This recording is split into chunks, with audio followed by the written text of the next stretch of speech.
رمضان یوں آ گیا بن کے رحمت یہ پھر چھا گیا، کیسے تجھ سے کروں سامنا، گر رہا ہوں ذرا تھامنا۔ حضرت سلیمان اللہ کے نبی اور حضرت داؤد کے فرزند۔ اس کو بند کر دیجئے، اس کو بند کر دیجئے گا ذرا، میرے سٹاپ ہے، اس کو بند کر دیجئے تاکہ بات، جی شکریہ۔ اگرچہ خداوند کریم نے انہیں ساری کائنات کا بادشاہ بنایا تھا، لیکن اس عظیم بادشاہت کے باوجود وہ دنیاوی بادشاہوں کی طرح کسی غریب کو اپنے پیروں تلے رونتے نہیں تھے۔ ظاہر اللہ نے آپ کو انسانوں اور جنوں کے علاوہ زمینی اور آبی جانور، چرند پرند، حتیٰ کہ ہوا پر بھی حکمرانی عطا فرمائی تھی۔ پروردگار کی قوت کاملہ جو کام بھی انجام دیتی ہے وہ حکمت سے، وہ دانائی سے خالی نہیں ہوتا۔ ہم نے یہ بھی دیکھا، اس کا ہم نے تذکرہ کیا بھی تھا ایک واقعے میں، کہ ہم نے یہ بھی دیکھا کس طرح ایک شخص نے حضرت موسیٰ کی ضد اور اصرار کر کے جانوروں کی بولیاں سیکھی، اور پھر کس طرح اس شخص پر اللہ کی زمین تنگ پڑ گئی تھی۔ یہ واقعہ بھی ہم نے سنا۔ گویا حضرت سلیمان سے اپنی رعایا یعنی کیڑے مکوڑوں، پرندوں اور جانوروں کی گفتگو کا تذکرہ پڑھ کر انسان بے ساختہ یہ بول اٹھتا ہے کہ یقیناً اس کائنات کا کوئی مالک اور خالق ہے، اور اس رب العالمین نے جتنی مخلوقات بھی پیدا کی ہیں ان تمام کا ایک دوسرے سے کوئی نہ کوئی ربط ہے، اور مخلوقات کا باہمی تعلق اتنا مربوط اور منظم ہے کہ یہ نظم و ضبط ایک لمحے کے لیے بھی اگر ٹوٹ جائے تو پوری کائنات تباہ و برباد ہو جائے۔ بالکل اس طریقے سے ہمارے پاس پچھلے دنوں جو ایک مہمان آئے، وہ بچہ ایک شدید تکلیف میں تھا۔ میں نے ڈاکٹر سے پوچھا معاملہ کیا ہے، انہوں نے کہا یہ آنکھ کا جو بلیک ہول ہوتا ہے ہمارے، وہ سائز کے اعتبار سے اس کا انہوں نے پتہ نہیں کوئی ٹیکنیکل بتایا کہ بہت تھوڑا سا زیادہ ہے، جتنا ایک عام انسان کا ہوتا ہے اس سے تھوڑا سا زیادہ ہے، اس لیے اس کی زندگی عذاب ہے۔ یعنی بس ایک ذرا سا معاملہ ادھر سے ادھر ہو جائے، انسانی جسم کا یہ معاملہ ہے تو سب انسان کا جسم تتر بتر ہو جاتا ہے۔ یہی معاملہ کائنات کا ہے، ہر چیز اللہ تعالیٰ نے ایسے حساب سے بنائی ہے۔ تو جناب اللہ کے نبی حضرت سلیمان اپنے تخت شاہی کو ہوا کے دوش پر اڑا کر اپنی سلطنت اور رعایا کا حال احوال معلوم کیا کرتے تھے۔ ایک روز حضرت سلیمان ہوا کے دوش پر سوار ہو کر جا رہے تھے کہ یکا یک وادی نمل میں جا پہنچے۔ وادی نمل، جب حضرت سلیمان کی سواری وادی نمل میں پہنچی تو چوٹیوں کا بادشاہ جس کا نام تھا تاخیہ، اس نے آپ کی شاندار سواری کو دیکھا جس میں انسان جن سب آپ کے ساتھ تھے۔ چوٹیوں کے بادشاہ نے کھڑے ہو کر تمام چوٹیوں کا آواز دی، ارے فوراً اپنے بلوں میں چلے جاؤ، کہیں ایسا نہ ہو کہ سلیمان کا تخت یہاں اترے اور ان کا لشکر تمہیں کچل دے۔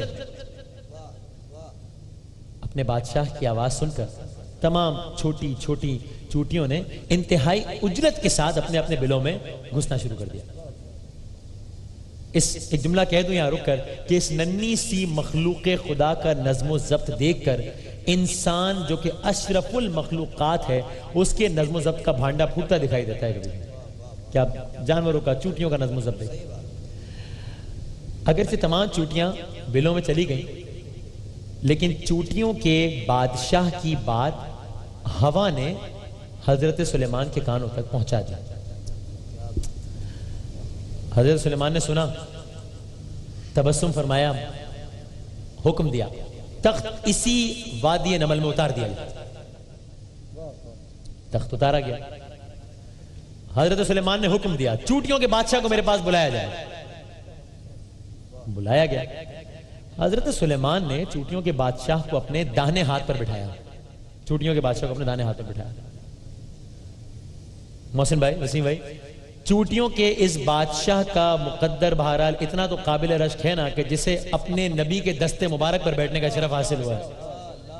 اپنے نبی کے دستے مبارک پر بیٹھنے کا شرف حاصل ہوا ہے۔ اب جن جنوں نے سبحان اللہ کہا ہے یا جن جن کو ان چوٹیوں کے بادشاہ کے مقدر پر رشک آ رہا ہے گھبرائیں نہیں بلکہ ان حسین ساعتوں میں، ماہ رمضان المبارک کی ان آخری راتوں میں، ان عظیم راتوں کی ہر گھڑی شرف قبولیت سے لبریز ہے۔ دعا کے ہاتھ بلند کریں، آنکھ نم کریں اور کہیں کہ اے پروردگار، جس طرح تو نے اس ننھی سی مخلوق کو بلندی عطا کی، اسی طرح ہمیں بھی معراج کرا دے، یعنی ہم سب کو نالین مصطفیٰ کی خاک تک پہنچا دے۔ سبحان اللہ، سبحان اللہ، سبحان۔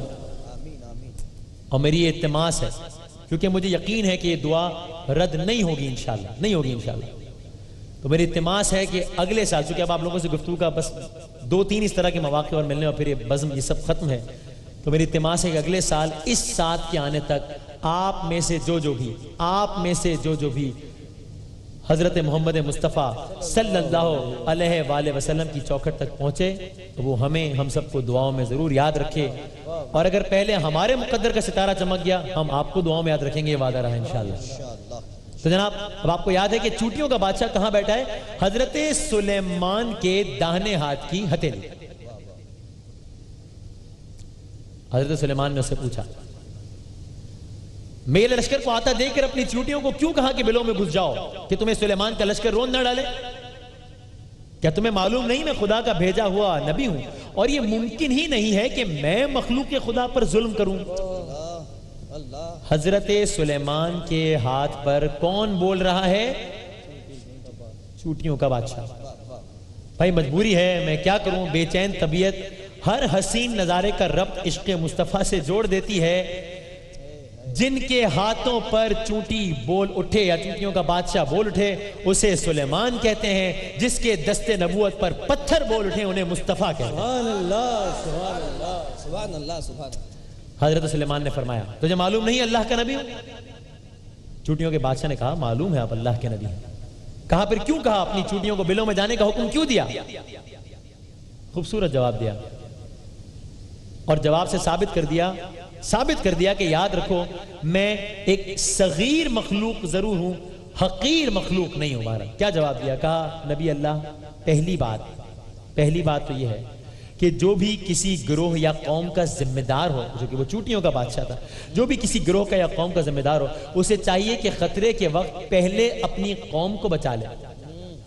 جو بھی کسی گروہ کا ذمہ دار ہو اسے چاہیے کہ خطرے کے وقت پہلے اپنی قوم کو بچا لے۔ گویا قیامت تک آنے والے ہر صاحب اقتدار کو یہ پیغام دے دیا کہ مشکل وقت میں پہلے اپنی قوم کا خیال کرو، بعد میں اپنی سوچو۔ بھائی یہ چوٹیوں کے بادشاہ نے ایک سب۔ دوسری بات کہا اللہ کے نبی آپ کی طرف سے تو مجھے کوئی اندیشہ نہیں تھا، کیونکہ آپ تو یہ بھی جانتے ہیں کہ ان چوٹیوں میں سے کون نر ہے اور کون مادہ ہے، آپ تو یہ بھی جانتے ہیں، لیکن مجھے پھر بھی احتیاط کو پیش نظر رکھتے ہوئے میں نے بات کہی۔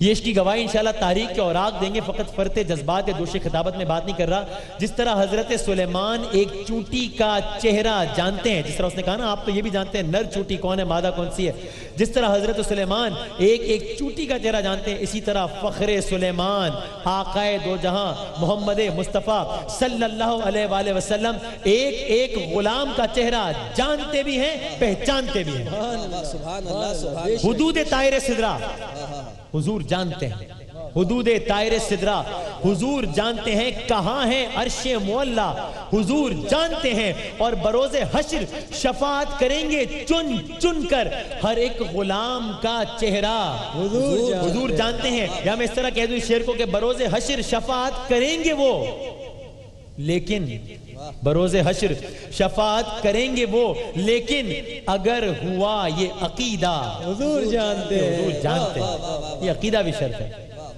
چوٹیوں کے بادشاہ نے کہا آقا آپ سے کوئی خطرہ نہیں تھا، میں نے سوچا ایسا نہ ہو کہ لاشعوری طور پر آپ کا لشکر ہمیں روند ڈالے، اس لیے میں نے انہیں بلوں میں جانے کا حکم دیا۔ تیسری بات یہ کہ میں نے سوچا کہ ایسا نہ ہو کہ جناب کے لشکر کا جاہو حشم دیکھ کر میری چوٹیاں اپنی اوقات بھول جائیں اور ناممکن بلندی کے ناقابل تعبیر خواب دیکھنے لگیں، اور پھر نہ ادھر کی رہیں نہ ادھر کی رہیں۔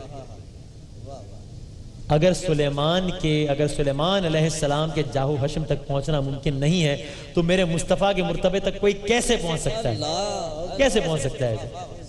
چوتھی بات یہ ہے کہ مجھے یہ بھی خیال آیا کہ کہیں میری چوٹیاں آپ کی شان و شوکت دیکھ کر ذکر خدا سے غافل نہ ہو جائیں۔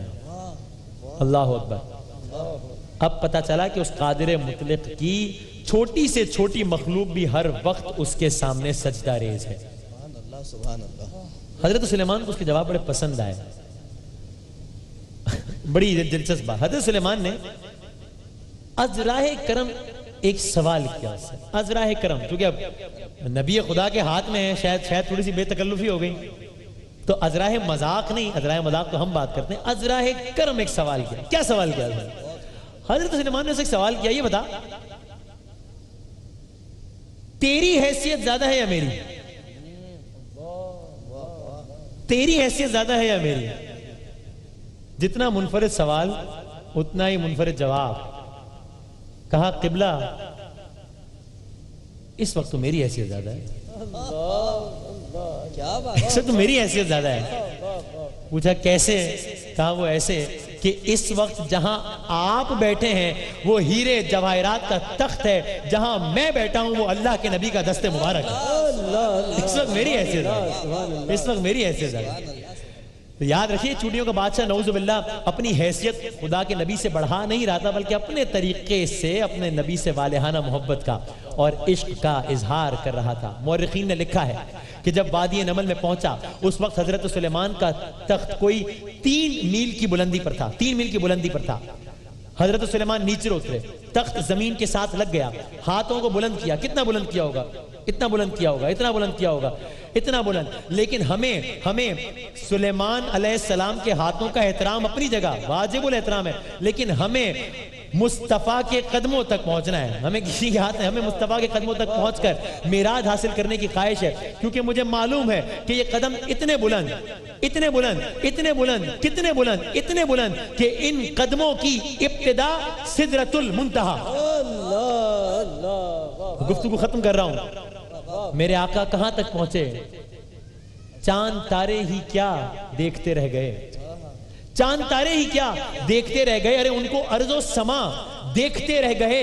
ہم درے مصطفیٰ, اب ذرا مل کر ایک دفعہ پڑھ دیں گے میرے ساتھ. چاند تارے ہی کیا دیکھتے رہ گئے, ان کو ارض و سما ان کو ارض و سما دیکھتے رہ گئے. ہم درے مصطفیٰ دیکھتے رہ گئے. نور ہی نور تھا دیکھتے رہ گئے. اور جب سواری چلی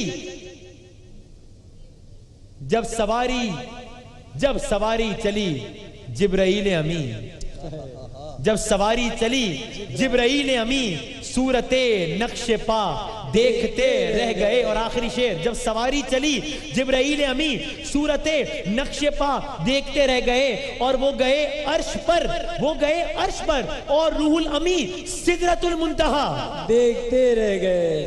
ایک وقفے کے بعد حاضر ہوتے ہیں. سبحان اللہ سبحان اللہ سبحان اللہ. ماہ رمضان یوں آ گیا بن کے رحمت یہ پھر چھا. رمضان یوں آ گیا بن کے رحمت یہ پھر چھا گیا.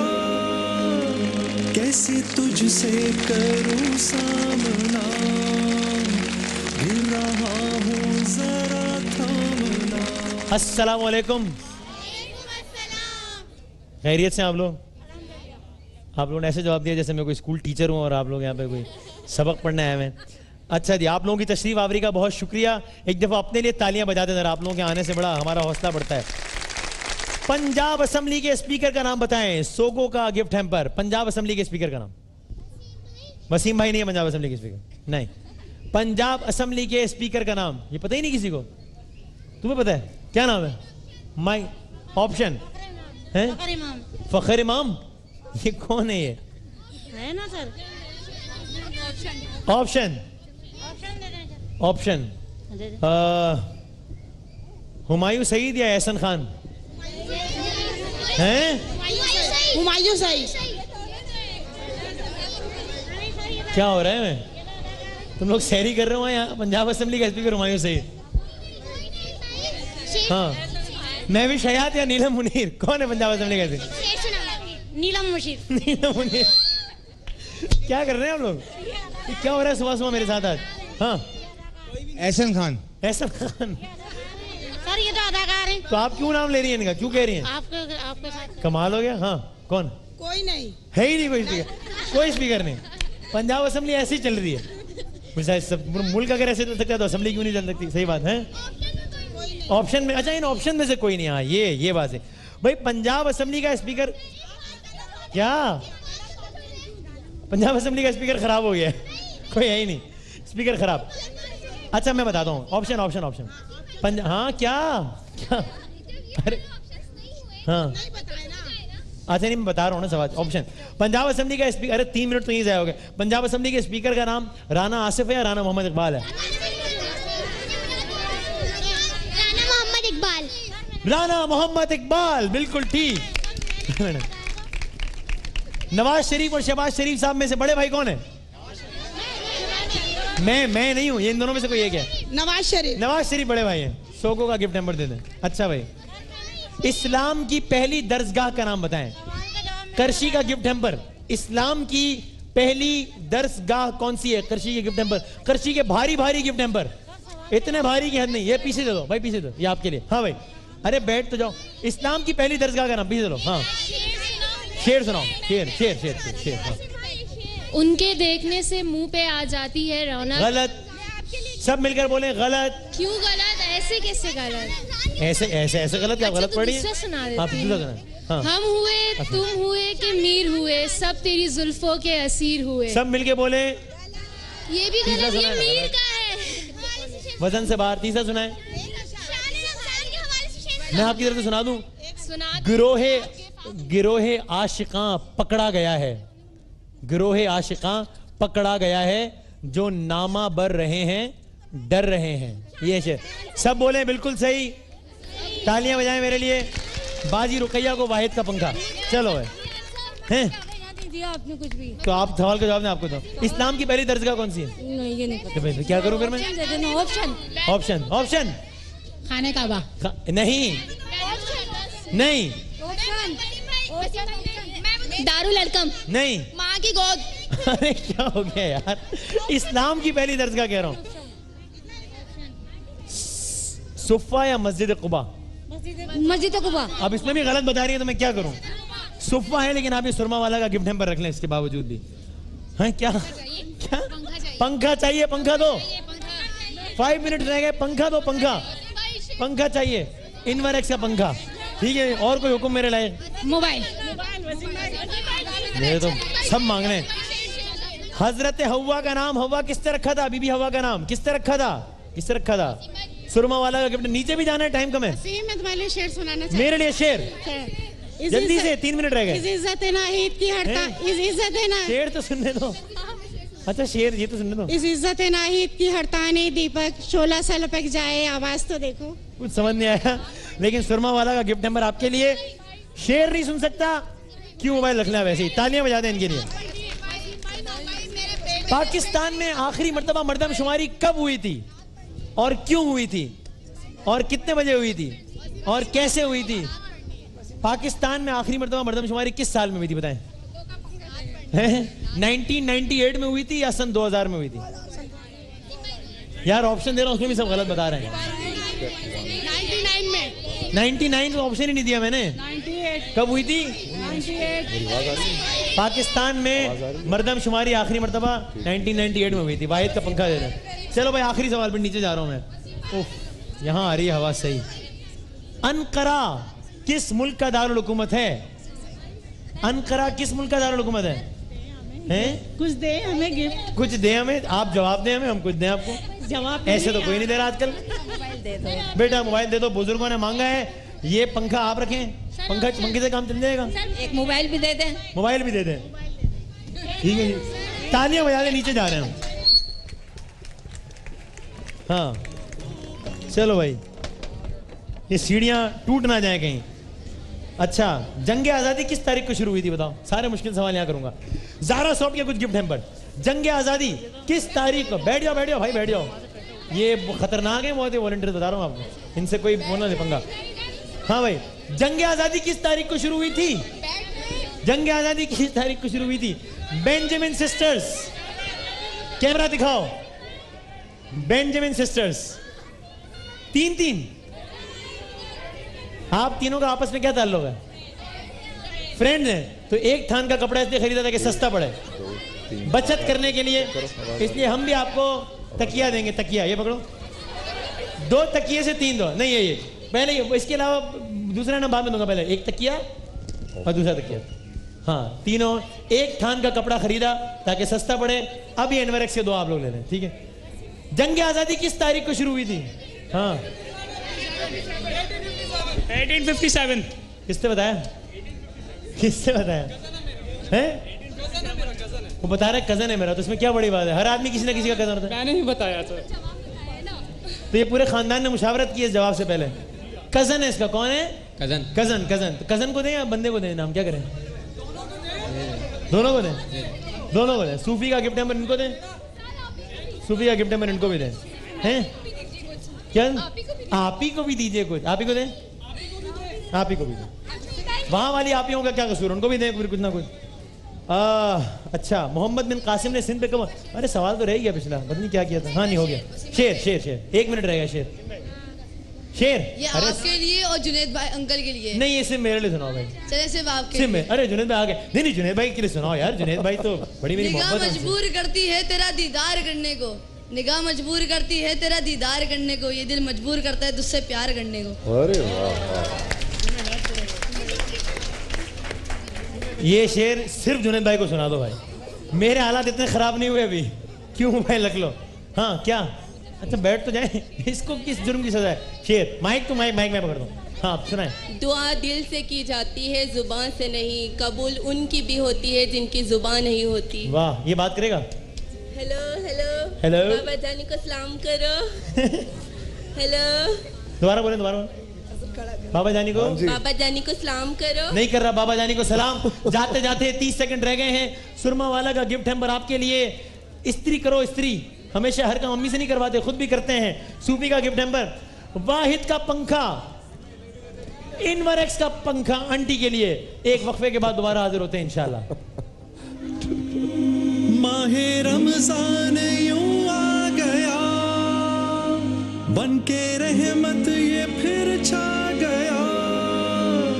کیسے تجھ سے کروں سامنا، یوں آ گیا، بن کے رحمت یہ پھر چھا گیا. کیسے تجھ سے کروں سامنا. السلام علیکم ورحمۃ اللہ وبرکاتہ. عزیزان گرامی، آج اللہ کے فضل و کرم سے 26 روزے ہو گئے مولانا. الحمدللہ 26واں روزہ. یہ 26واں روزہ شروع ہو رہا ہے، اور اللہ کا مہمان ہے کہ بس ایسے لگتا ہے جانے پر تلا ہوا ہے. بالکل ہے نا، جانے پر تلا ہوا ہے. شاید ہم اس کو ویسے راضی نہ کر سکے. ایسا لگ رہا ہے کہ اڑ کر جا رہا ہے. اڑ کر جا رہا ہے سچ. کہ جیسے ہم جو مہمان، جو میزبانی کا حق تھا، شاید ہم نے اس کا ذرہ بھی نہیں پورا کیا. ہم سے ناخوش ہے. اللہ رب العزت ہم سب کو اس رمضان المبارک کا بھرپور فائدہ اٹھانے کی توفیق عطا فرمائے. سیدنا عمر تو دیر سے پہنچے، جماعت میں نہیں پہنچے. سیدنا عمر رضی اللہ تعالیٰ عنہ جب ایک صحابی گئے کہ امیر المومنین آپ کا انتظار ہو رہا ہے، جی جی، تو کیا فرمانے لگے کہ میں نے شاید اپنا وقت ضائع کر دیا. سارا رمضان جا رہا ہے، جیسا اس کو، جیسی عبادت کا حق تھا. وہ لوگ، یعنی جب وہ لوگ یہ بات کریں تو ہماری کیا حیثیت میرے دوستو. چند دن رہ گئے ہیں اس کے اندر. جیسے اخیر رات کے اندر اللہ کے ہاں عبادت بہت قبول ہوتی ہے، اسی طرح سے یہ جو رمضان کے آخری دن ہیں، بھرپور فائدہ ان سے اٹھا لیا جائے. یہ دن دوبارہ نہیں آئیں گے. ہاں، یہ دن دوبارہ نہیں آئیں گے، یہ دن دوبارہ نہیں ملیں گے. علماء کرام ہمارے ساتھ ہیں. علامہ تقی مہدوی صاحب اور مفتی سہیل رضا امجدی صاحب میرے ساتھ ہیں.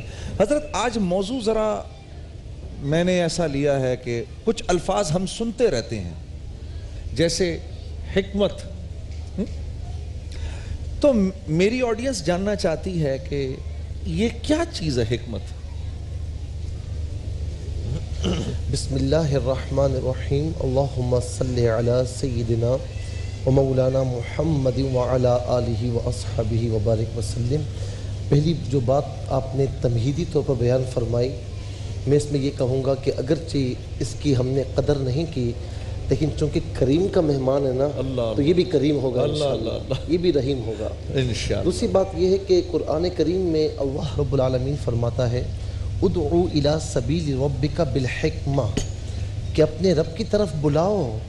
بلانا تو ضروری ہے لیکن لاپرواہی کے ساتھ نہیں، بلکہ فرمایا کہ حکمت کے ساتھ بلاؤ۔ حکمت اس کی تعریف حکماء نے بہت سی فرمائی ہیں، لیکن میں لوگوں کے مزاج کے مطابق یہ عرض کروں گا کہ لوگوں کو مزاج کے مطابق ان کو ٹیکل کرنا یہ حکمت ہے۔ لوگوں کو ان کے مزاج کے مطابق ٹیکل کرنا یہ حکمت ہے۔ مثال کے طور پر حضور نبی کریم علیہ السلام کے پاس ایک شخص آیا، یا رسول اللہ میں اسلام میں داخل ہونا چاہتا ہوں، لیکن نہ مجھ سے نماز پڑھی جائے گی، نہ میں شراب چھوڑوں گا، نہ میں یہ گناہ چھوڑوں گا، نہ میں یہ گناہ چھوڑوں گا۔ تو آقا علیہ السلام نے فرمایا کیونکہ آپ کی نظر نبوت دیکھ رہی ہے، آپ کی حکمت دیکھ رہی ہے، تو آپ نے فرمایا کہ ٹھیک ہے تو جھوٹ نہ بولنا، جھوٹ نہ بولنا، ٹھیک۔ اب آپ دیکھیں کیسی حکمت۔ آقا علیہ السلام کی بارگاہ سے وہ چلا گیا، اب وہ جس گناہ کے آگے ہاتھ بڑھاتا اس کے ذہن میں یہ خیال آتا کہ حضور نبی کریم علیہ السلام نے پوچھا تو جھوٹ تو بول نہیں سکتا، اچھا اب نماز پڑھنے کا دل نہیں کر رہا، حضور نے پوچھا تو میں کیا جواب دوں گا؟ اس نے بتدریج سارے گناہ چھوڑ دیے اور ساری نیکیاں اپنا کر حضور نبی کریم علیہ السلام کی بارگاہ میں پہنچ گیا۔ یہ حکمت ہے، یعنی کس اچھا یہ حکمت ہے۔ اچھا امام حسن اور امام حسین رضی اللہ تعالی عنہما جن کی عزتوں پر ہماری جانیں قربان ہو جائے، کہ ایک بوڑھے شخص کو دیکھا کہ جو وضو صحیح طریقے سے نہیں کر رہا۔ اب اگر امام حسن اور امام حسین رضی اللہ تعالی عنہما یہ فرماتے کہ بابا آپ وضو صحیح نہیں کر رہے، تو بابا نے تو یہی جواب دینا تھا نا کہ بیٹا تم بچے ہو میں بڑا ہوں۔ تو انہوں نے فرمایا کہ ہم دونوں ایک دوسرے کے ساتھ یہ کر رہے ہیں کہ میرا یہ بھائی کہتا ہے کہ میں وضو صحیح کرتا ہوں اور میں کہتا ہوں میں صحیح کرتا ہوں، بابا آپ دیکھیں کہ کون صحیح وضو کر رہا ہے۔ اس بابا نے جب دونوں کو وضو کرتے ہوئے دیکھا تو کہا بیٹا نہ تو غلط کر رہا ہے وضو، نہ یہ غلط کر رہا ہے وضو، میں غلط کر رہا ہے، میں غلط۔ عجیب عجیب، اللہ اکبر، کس قدر پیارا انداز ہے بات کو سمجھانے کا۔ یعنی آپ کے کہنے کا مطلب یہ کہ اگر ہمارے مثال کے طور پر شوہر اپنی بیوی کو سمجھا رہا ہے، یا ایک مبلغ عورتوں کے سامنے تقریر کر رہا ہے، عورتوں کو سمجھا رہا ہے، اب پہلی بات وہ یہ کرتا ہے کہ جی یہ ٹیڑھی پستی سے پیدا ہوئی ہے اور اسے سیدھا کرنے جاؤ گے ٹوٹ جائے گی، ارے عجیب، یعنی پہلے ہی یہ بات کہہ دی جاتی ہے۔ لیکن ہم یہ نہیں سوچتے کہ ان کو ہم اگر طریقے سے ٹیکل کریں، اگر شوہر بیوی کے سامنے کچھ بات کر رہا ہے، تم تو ہو ہی ایسی، تم تو بات ماننے والی نہیں ہو، لیکن اس کے اگینسٹ اگر وہ پیار محبت کے ساتھ بات کرے اور عورتوں سے ان کے مزاج کے مطابق بات کی جائے تو کتنی اچھی بات ہے۔ اچھا اسی طریقے سے چھوٹا بچہ ہے، اسے سختی سے سمجھائیں گے نہیں سمجھے گا، ہاں اسے آپ کہیں بیٹا نماز پڑھی آپ نے، میں آپ کو یہ انعام دوں گا۔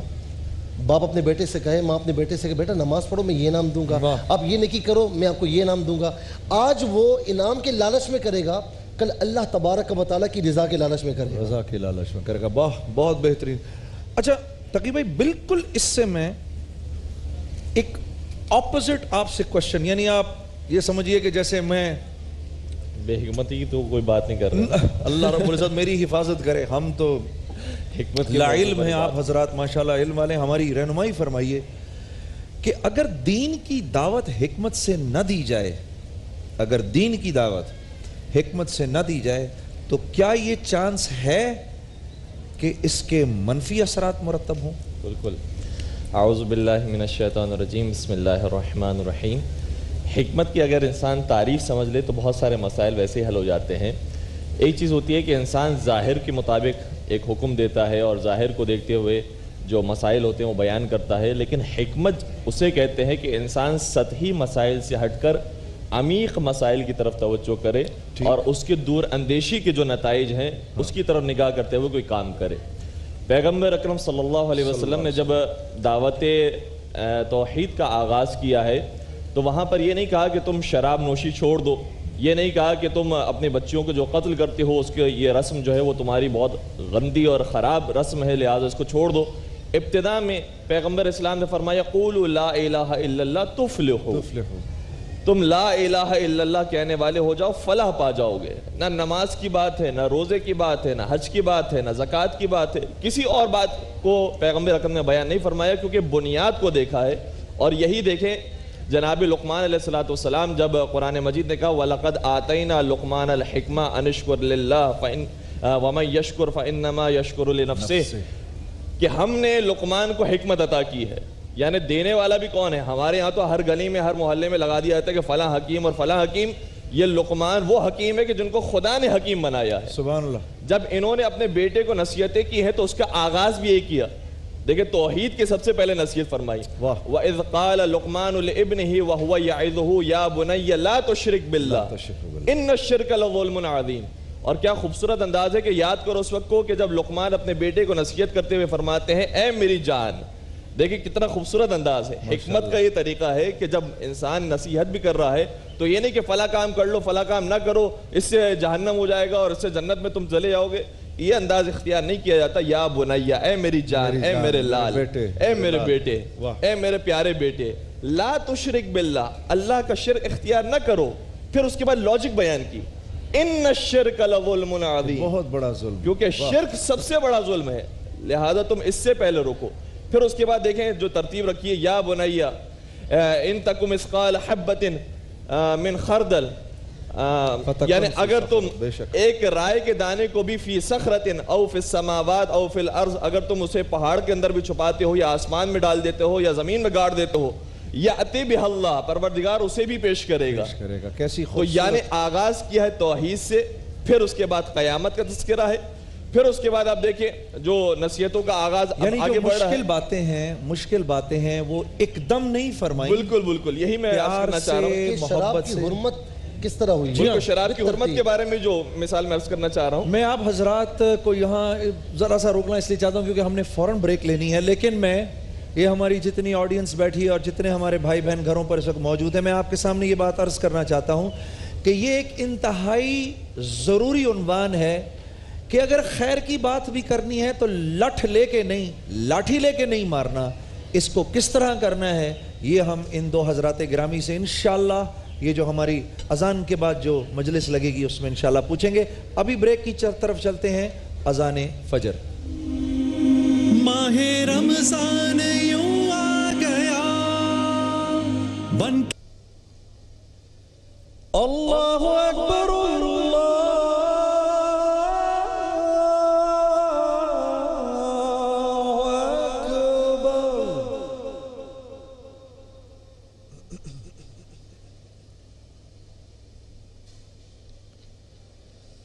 اشہد ان لا الہ الا اللہ،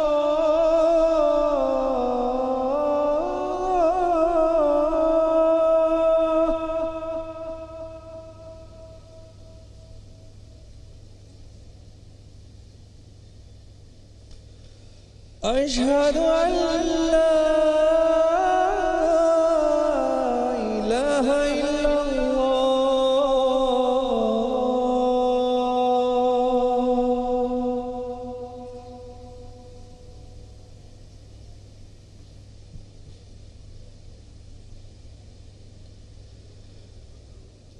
اشہد ان محمد رسول اللہ،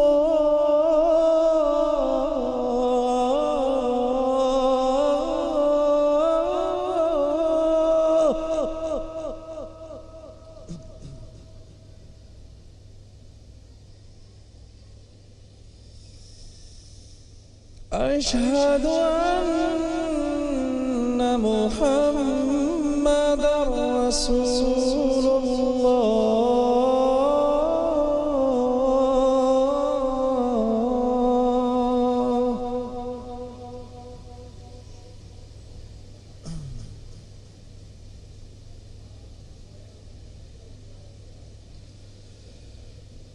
حی علی الصلاۃ،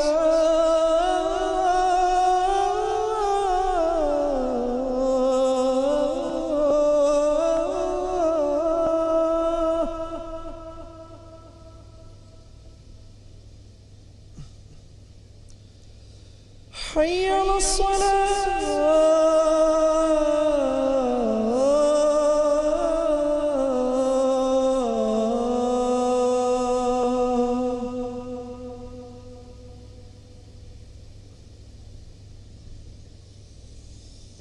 حي على الفلاح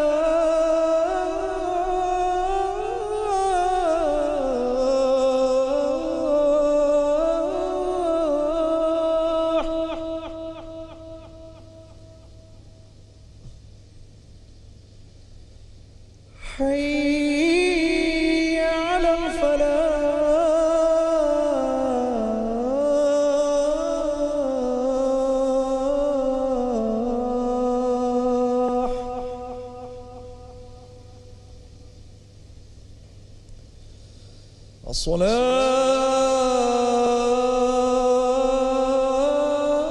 الصلاة خير من النوم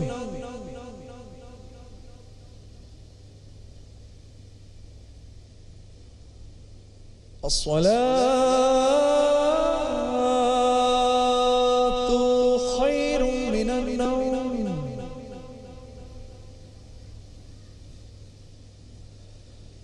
الله أكبر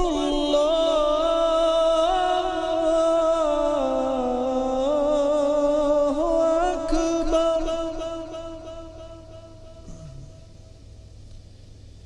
لا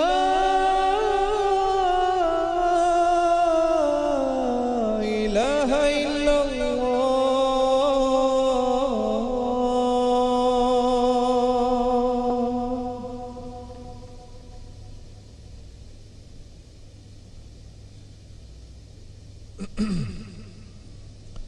اللهم رب هذه الدعوة التامة والصلاة القائمة آت سيدنا محمدا الوسيلة والفضيلة والدرجة الرفيعة وابعثه مقاما محمودا الذي وعدته وارزقنا شفاعته يوم القيامة إنك لا تخلف الميعاد. عزیز دوستو، میرے بھائیوں، میری بہنوں، اذان کے بعد دعا مانگا کرو، جو دعا دل میں ہے وہ مانگا کرو، اللہ اس کو قبول فرماتے ہیں. اور سب سے اچھی دعا جو اللہ کو اپنے بندے سے پسند ہے وہ یہ کہ بندہ اللہ سے عافیت کی دعا مانگے. تو آئیں عافیت کی دعا کرتے ہیں. اللہم انا نسألک العفو والعافیت فی الدنیا والآخرہ. اللہم انا نسألک العفو والعافیت فی الدنیا والآخرہ. اللہم انا نسألک العفو والعافیت فی الدنیا والآخرہ. وصلی اللہ تعالی علی خیر خلقہ محمد وآلہ واصحابہ اجمعین برحمتک یا ارحم الراحمین.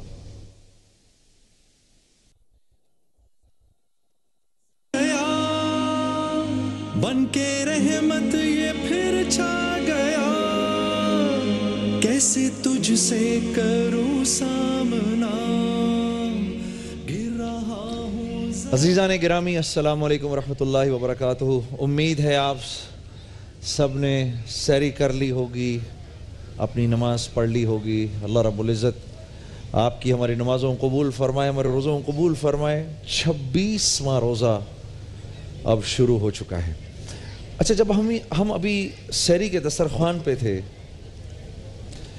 تو میں نے ان دونوں حضرات گرامی سے یہ بات عرض کی تھی کہ ہم سنتے ہیں یہ بات، بھئی بات کرو حکمت سے کرو، پیار سے کرو.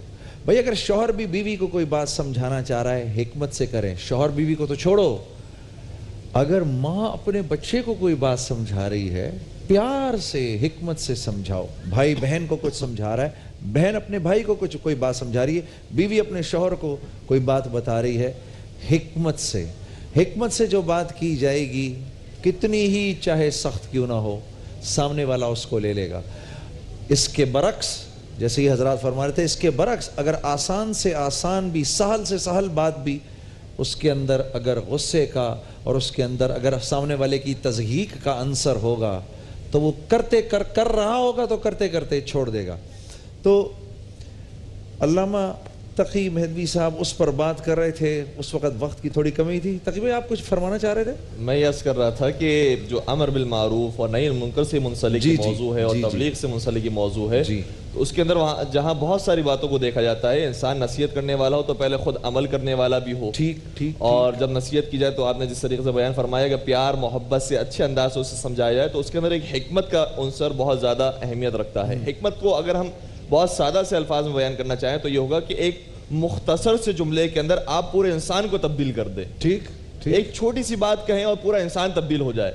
جناب جعفر طیار جب پورا قافلہ لے کر حبشہ جاتے ہیں اور حبشہ کے بادشاہ سے ملاقات کرتے ہیں تو اس نے ایک سوال کیا کہ بتاؤ تمہارا اسلام کیا ہے، تمہارا دین کیا ہے؟ تو جناب جعفر طیار نے جہاں جتنی آیتیں نازل ہوئی تھی ساری آیتیں بیان نہیں کی، صرف ایک آیت جو اس کے دل پر اثر کرنے والی تھی صرف اس آیت کی تلاوت کی۔ کہا قرآن مجید یہ حکم دیتا ہے ان اللہ یأمر بالعدل والإحسان وإيتاء ذي القربى وينهى عن الفحشاء والمنكر والبغي۔ بہت سادہ سی بات اور پورا دین اس کے اندر سمویا ہوا ہے۔ جامع ترین آیات بعض مفسرین نے اسے بیان کیا ہے، کہتے ہیں کہ قرآن یہ حکم دیتا ہے کہ اللہ نے حکم دیا ہے تمہیں عدل کرنے کا، تم عادل ہو، اور خدا بھی چاہتا ہے کہ تم عدل کا مظاہرہ کرو، عدل سے فیصلہ کرو۔ اس نے کہا کہ اچھا میری بات جو میرے اندر جو اچھی صفت تھی پروردگار نے اس کی توصیف اور تعریف بیان کی ہے۔ کہا کہ ہاں بالکل سب سے پہلا حکم یہ ہے کہ عدل کا انسان مظاہرہ کرے، پھر احسان کرے، پھر رشتہ داروں کے ساتھ اچھا سلوک کرے۔ یہ ساری فطری باتیں ہیں، ہر ایک کے اندر موجود ہے، کسی مذہب، کسی رنگ، کسی نسل سے اس کا تعلق ہو، ہر ایک کے دل کے اندر یہ باتیں موجود ہیں۔ ساتھ سرکار یہ تو فوراً سمجھ میں آنے والی بات ہے بالکل، اور اس نے اس کا دل بسیج کیا، کہا کہ یہ ہے اسلام، اس سے بہتر اور کون سا دین ہوگا کہ میں اسے قبول نہ کروں۔ اور پھر ساتھ سرکار حضرت امام موسیٰ کاظم علیہ السلام ایک مرتبہ بغداد کے کسی محلے سے گزر رہے تھے، اور اس زمانے میں بغداد ایک بہت پوش سٹی مانا جاتا تھا کہ جہاں ہر قسم کے فاسق و فاجر اور بڑے بڑے افراد موجود تھے، اور انہی میں سے ایک بہت بڑا شخص تھا جس کا نام بعد میں پڑ گیا بشر حافی۔ اس کے یہاں بہت ساری کنیزیں تھیں، بڑی رقاصائیں اور بڑے خادمین تھے اس کے یہاں۔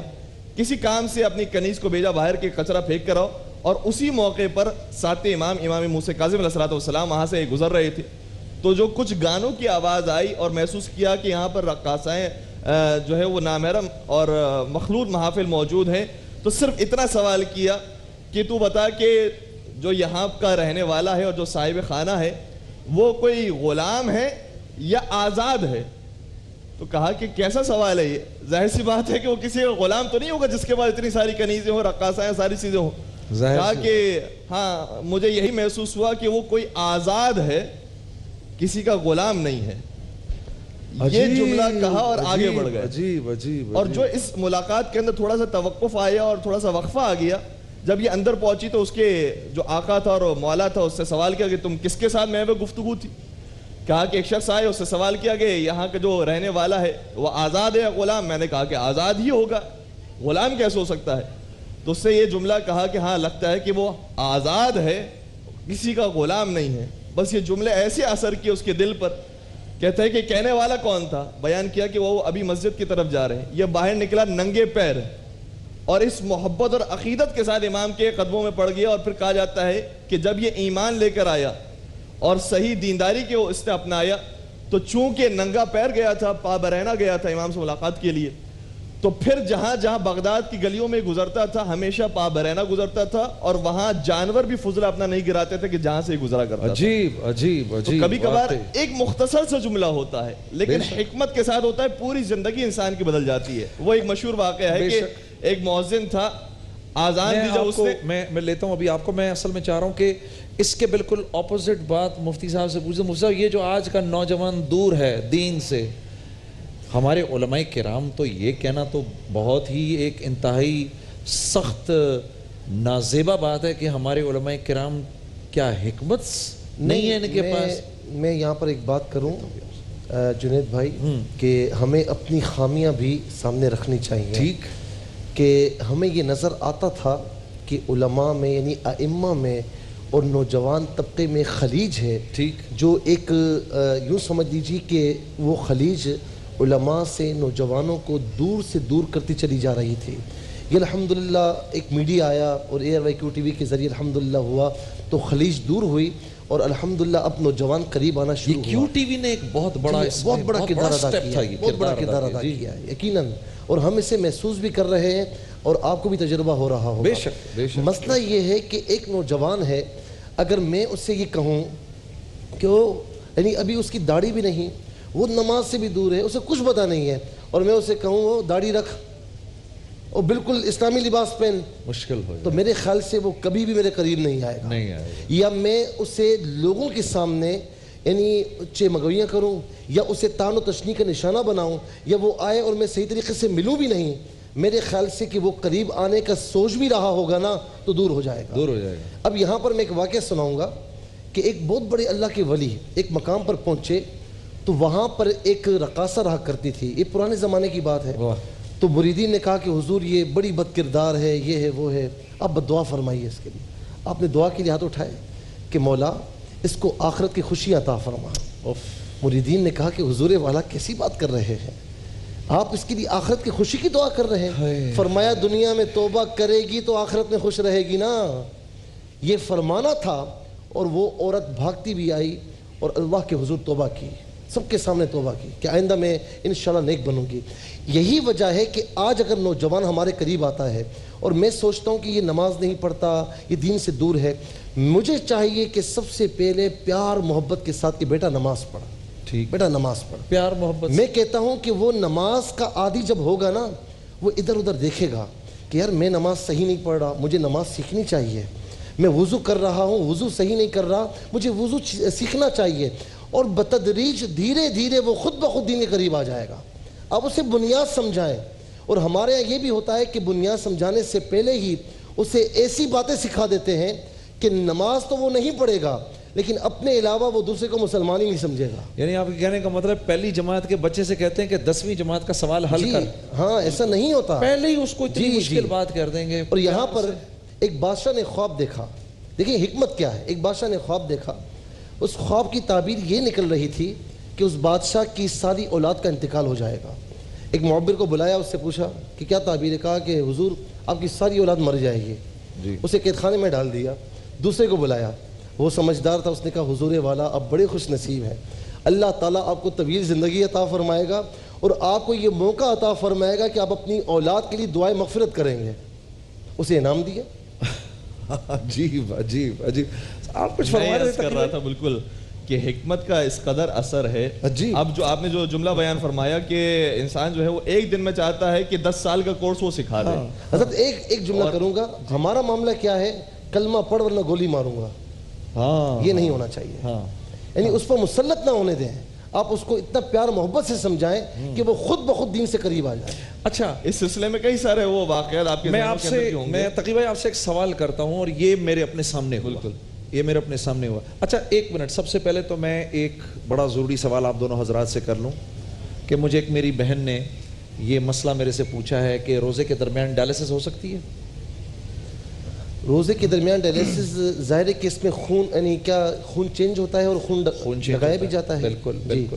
دیکھیں کوئی چیز اگر نکلتی ہے اس سے روزے پر اثر نہیں پڑتا, لیکن کوئی چیز داخل کی جائے, مثال کے طور پر انجیکشن یا ڈرپ ہے یا ایسی کوئی چیز, لیکن یہ موت کا معاملہ ہے. جی میں عرض کر رہا ہوں, تو اس میں بہتر یہ کہ جب ڈائلسس ہو تو وہ ان کا روزہ تو نہیں ہوگا, روزہ فاسد ہو جائے گا. پھر کبھی جب اللہ رب العالمین صحت عطا فرمائے تو روزے کی قضا کر لیں, لیکن اگر صحت نہیں مل رہی تو روزے کے بدلے میں فدیہ دے دیں. اچھا, قضا میں پھر ایک ہی روزہ ہوگا؟ جی ہاں ایک ہی روزہ, اور روزے توڑنے کا کفارہ نہیں ہوگا, ایک ہی روزہ ہوگا. ایک ہی روزہ ہوگا. ڈائلسس کے اندر اگر صرف ٹرانسفر آف بلڈ ہو رہا ہے اور مثال کے طور پر وہ کچھ کھانا پینا کوئی اس کے اندر درمیان میں یا گولی لینا اس طرح کی کوئی اور چیز دوسری نہیں ہے تو پھر روزہ ان کا صحیح رہے گا, کیونکہ صرف فقہ جعفریہ کے مطابق صرف اس صورت میں روزہ باطل ہوتا ہے کہ جب منہ کے ذریعے کوئی غذا جائے.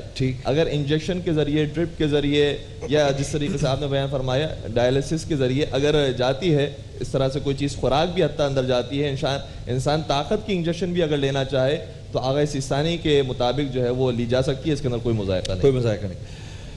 تو ہماری بہن کا یہ سوال تھا, الحمدللہ آپ کو جواب مل گیا. اچھا میں آپ سے یہ سوال کرنا چاہتا ہوں اور یہ میں نے خود دیکھا, تقی بھائی اس پر ذرا مجھے جواب چاہیے.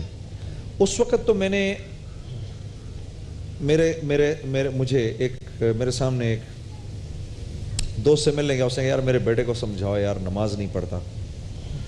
تو ابھی میں جب سمجھانے بیٹھا تو ان کی ماں نے پردے کے پیچھے سے مجھ سے بات کرنی شروع کی تھی. انہوں نے کہا بھائی یہ جس طرح سے نماز کے معاملے میں میرے بیٹے سے بات کرتے ہیں, اس کی اتنی تذلیل کرتے ہیں, تو میں فوراً مڑا اپنے دوست کی طرف اور میں نے کہا یار تجھے میرا مطلب ہے کہ کیا عمر ہے لڑکے کی؟ 16 یا 17 سال. ٹھیک. میں نے کہا تو بھائی یہ 16-17 سال کا تو لڑکا جوان ہو جاتا ہے, تو اس سے بات کرنے کا یہ طریقہ تو نہیں. تو مجھے اس نے کہا دیکھو قرآن میں اللہ کہہ رہے ہیں کہ اے ایمان والو اپنے گھر والوں کی وَأَنفُسَكُمْ وَأَهْلِيكُمْ نَارًا. ٹھیک ہے نا. وہ جنید بھائی باقی اور کوئی سنتا نہیں سنتا, اس کو تو میں پڑھا کے چھوڑوں گا. صحیح. ارے میں نے کہا رک جا میرے یار, یہ تم نے کیا اس قرآن کی آیت کی. میں آپ کی خدمت میں عرض کروں کہ جو جناب لقمان علیہ السلام کا میں آپ کی خدمت میں حوالہ عرض کر رہا تھا کہ یا بنیا لا تشرک باللہ, میں ناظرین سے یہ عرض کروں گا کہ یا بنیا کے لفظ کو اب تو ہر ایک انسان جو ہے وہ قرآن مجید کو سرچ کر سکتا ہے. یا بنیا کے لفظ کو سرچ کیجئے, 4 مقامات پر یا بنیا کا لفظ استعمال ہوا ہے. اور ایک مرتبہ جناب لقمان نے جو ہے وہ اپنے بیٹے سے کہا, ایک مرتبہ جناب یعقوب علیہ السلام نے اپنے بیٹے جناب یوسف علیہ السلام سے فرمایا, ایک مرتبہ جناب ابراہیم علیہ السلام نے جناب اسماعیل علیہ السلام سے فرمایا. یہ سب وہ ہیں کہ جن کے بیٹے فرما بردار تھے. لیکن ایک مقام آپ کو ایسا نظر آئے گا کہ نافرمان بیٹا ہے, لیکن اس وقت بھی نبی خدا نے یا بنیا کہہ کے فرمایا ہے. وہ کون ہے؟ وہ جناب نوح علیہ السلام ہے. جناب نوح علیہ السلام نے بھی جب اپنے بیٹے کی نجات کی بات کی تو کیا فرمایا؟ یا بنیا ارکب معنا ولا تکن مع الکافرین. اے میری جان, اے میرے لال, تم ہمارے ساتھ آ جاؤ, ہمارے ساتھ سوار ہو جاؤ, اور کافروں کا ساتھ مت دو, کافروں کے ساتھ نہ ہو جائے. تو یہ اس وقت بھی اتنی محبت اور شفقت کا مظاہرہ فرمایا جناب نوح علیہ السلام نے, جبکہ جانتے ہیں کہ جو اس کشتی میں نہیں آیا وہ ہلاک ہونے والا ہے. لیکن اس کے باوجود جو ادب آداب ہے اس کا لحاظ رکھا گیا ہے, یہاں تک کہ وہ کافر ہی ہو کر مرا. ہماری یہ ذمہ داری نہیں کہ ہم گردن پکڑ کر اپنے بچوں کو دین کے راستے کی طرف لے کر آئیں. اور میں یہاں پر عرض کروں گا کہ جب والدین خود نماز کے پابند ہوں, والدین خود عبادات اور اطاعت کے پابند ہوں, تو خود بخود بچوں کے اندر یہ ڈیولپ ہو جاتا ہے. ہم نے تو دیکھا ہے کہ 4-5 برس کے جو بچے ہوتے ہیں وہ مصلی لے کر کھڑے ہو جاتے ہیں کہ ہمارے باپ جو ہے وہ نماز پڑھ رہے ہیں تو ہم بھی کسی نہ کسی طریقے سے رکوع بھی کریں گے, سجدہ بھی کریں گے, سارے کام انجام دیتے ہیں. بلکہ ایک عالم دین کا واقعہ ہے, علامہ طباطبائی جنہوں نے تفسیر المیزان لکھی, وہ بہت خوبصورت تفسیر لکھی ہے. ان کے بیٹے یہ فرماتے ہیں کہ ہمیں وہ وقت یاد آتا ہے کہ جب ہمارے بابا جان ہمیں نماز فجر کے لیے جگایا کرتے تھے. اس قدر محبت کے ساتھ, اس قدر پیار کے ساتھ جگایا کرتے تھے, میرا دل چاہتا ہے کہ دوبارہ میرے بابا اس طریقے سے جگائیں مجھے. تو انسان جو ہے وہ محبت کے ساتھ, پیار کے ساتھ دین کے راستے کی طرف لے کر آئے, زبردستی نہیں ہے. صحیح بات. مسئلہ کیا ہے کہ ہم جب اولاد کی عمر چھوٹی ہوتی ہے نا, بچوں کی عمر, ہم کچھ نہیں کہتے.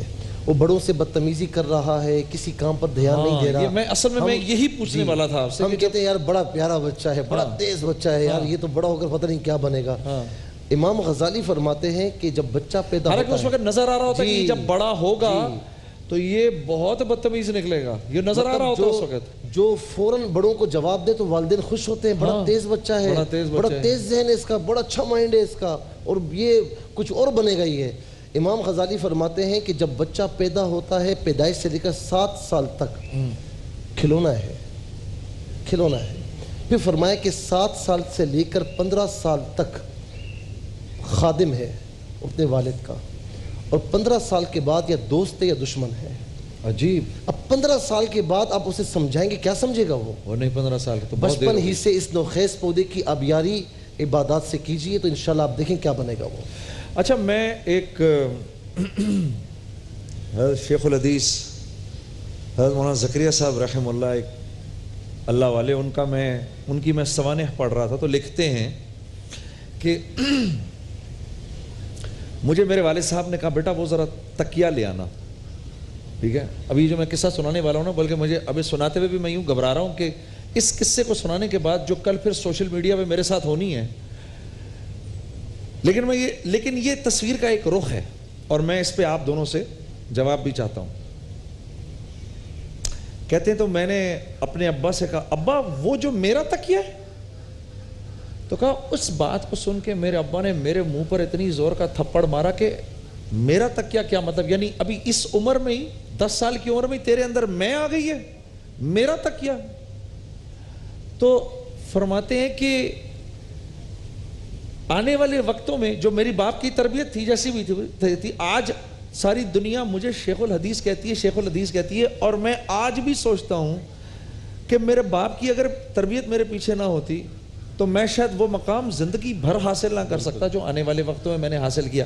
اچھا, آج تو اس بات کو مفتی صاحب انتہائی مایوب سمجھا جاتا ہے کہ کوئی باپ اپنے بچے پر ہاتھ اٹھائے، حالانکہ اللہ کے نبی صلی اللہ علیہ وسلم کے ارشاد کے مطابق آپ نے فرمایا کہ اولاد جو باپ، اللہ شاد و آباد رکھے اس باپ کو جو اولاد کی تربیت کے لیے ایک لکڑی کو دیوار کے ساتھ لگا کے رکھتا ہے کہ بچوں کی، لیکن آج یہ بات آپ نہیں کر سکتے. یہ بات تو ہمیں مطلب میں نے کہا نا کہ پتہ نہیں سوشل میڈیا میرا کیا کرے گی اس کے اوپر کہ یہ پاگل ہے یا یہ پتہ نہیں پرانے وقتوں کا ہے، سٹون ایج کا ہے، لیکن یہ بات میرے نبی کی کہی ہوئی بات ہے.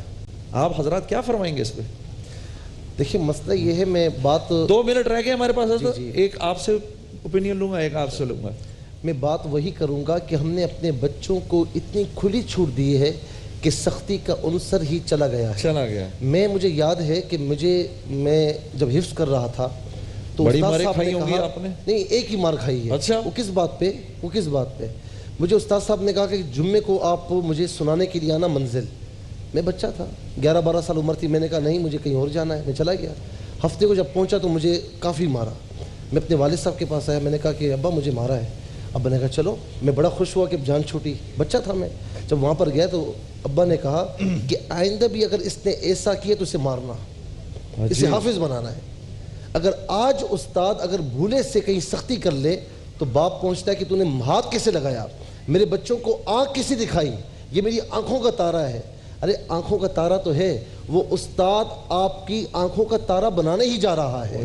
مشہور مقولہ ہے کہ جسمانی باپ آپ کو اوپر سے نیچے لاتا ہے اور روحانی باپ جو استاد ہوتا ہے وہ نیچے سے اوپر لے جاتا ہے. اوپر لے کے جاتا ہے. اچھا حضرت ویسے کبھی کبھار ہمارے یہاں زیادتی نہ زیادہ نرمی کرنی چاہیے نہ زیادہ سختی کرنی چاہیے. بس حقیقت میں یہی عرض کرنا چاہ رہا تھا، چونکہ وقت بہت کم ہے تو دونوں طرح کی جو ہے وہ مثالیں ہمیں نظر آتی ہے. بعض دفعہ اتنی سختی کر رہے ہوتے ماں باپ، میں نے خود دیکھا ہے کہ جب ہم کبھی کبھار خریداری کرنے کے لیے نکلتے ہیں تو ماں باپ اپنے بیٹے کو کہہ رہے ہوتے ہیں بیٹا یہ نہیں خریدو، بیٹا وہ نہیں خریدو، بیٹا یہ نہیں خریدو، بہت مہنگائی ہے یہ ہے. تو ہر چیز میں اگر منع کرنا شروع ہو جائیں گے اور ہر چیز سے روکنا شروع ہو جائیں گے تو پھر وہ متنفر ہو جائیں گے اپنے والدین سے. لہٰذا ہر چیز سے روکنا بھی نہیں ہے. جو مباح کام ہے، جائز کام ہے، وہ کھیلنے کے لیے بچہ جاتا ہے نیچے بچوں کے ساتھ دوستوں کے ساتھ کھیل رہا ہے، یہ بھی ٹریننگ کا حصہ ہے. وہ کچھ وقت نکالتا ہے اپنا پڑھائی کے لیے، یہ بھی اچھی بات ہے. کچھ وقت اگر کمپیوٹر کے لیے نکالتا ہے، یہ بھی آج کی ضرورت ہے، نکالنے میں کوئی حرج نہیں ہے اس کے اندر. تو جتنے مباح اور جائز کام ہے اس کے اندر اس کو آزادی بھی دی جائے، اور جو واجبات ہے اس کے اندر خود پہلے عمل کریں تو خود بخود انشاءاللہ. جملہ وہی کہوں گا کہ آپ دیں بچوں کو سب کچھ، نظر شیر کی رکھیں، نظر شیر کی رکھیں، کھلائے سونے کا نوالہ. میرے عزیز دوستوں، میرے بھائی اور میری بہنوں، وقت ختم ہو گیا ہے. کہنے کا مطلب یہ ہے اگر اپنے بچے پر ہاتھ اٹھانا بھی ہے تو ایسے اٹھانا کہ اس کی عزت نفس مجروح نہ ہو، کیونکہ بچوں کی بھی عزت نفس ہوتی ہے، ان کی عزت نفس مجروح نہ ہو.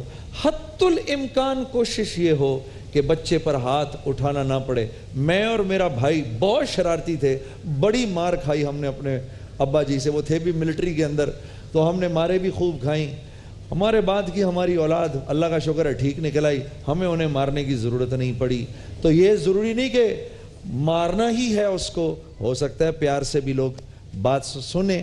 لیکن آخری بات کہہ کے ہم اپنے اس پروگرام کو ختم کریں گے کہ اس وقت خدا را اپنے بچے کا باپ بنو، اپنے بچے کے باپ بنو، کیونکہ اس وقت اس کو باپ کی ضرورت زیادہ ہے دوست کی بنسبت. آنے والے وقتوں میں آپ اس کو وہ اپنا دوست خود بخود ہی بنا لے گا. جب میں آخری بات ایک عرض کروں کہ ہم جب جانوروں کے لیے بھی کوئی پولٹری فارم لگاتے ہیں تو اس کے بارے میں کتابیں پڑھتے ہیں، ریسرچ کرتے ہیں، اس کے بعد لگاتے ہیں. جب بچے کی پیدائش ہو رہی ہے تو اس سے پہلے ہمیں اس کی تربیت کے بارے میں کچھ کتابیں پڑھنی چاہیے، ایکسپرٹس کی رائے لینی چاہیے، اور اس کے بعد یہ انشاءاللہ تولد کا عمل انجام ہونا چاہیے تاکہ جب بچہ پیدا ہو تو بہترین تربیت اس کی جائے. جب جانوروں کے لیے انسان پڑھتا ہے تو انسانوں کے لیے. اور کل کو یہ جب فرما بردار ہوگا اور کل کو جب آپ کے رشتہ دار اور دوست احباب کہیں گے ماشاءاللہ حضرت کتنا پیارا بچہ ہے آپ کا، تو آپ ہی کی آنکھیں ٹھنڈی ہوں گی. اگلی افطار تک کے لیے آپ سے اجازت ہے علماء کرام کے ساتھ. السلام علیکم ورحمۃ اللہ وبرکاتہ. ماہ رمضان یوں آ گیا بن کے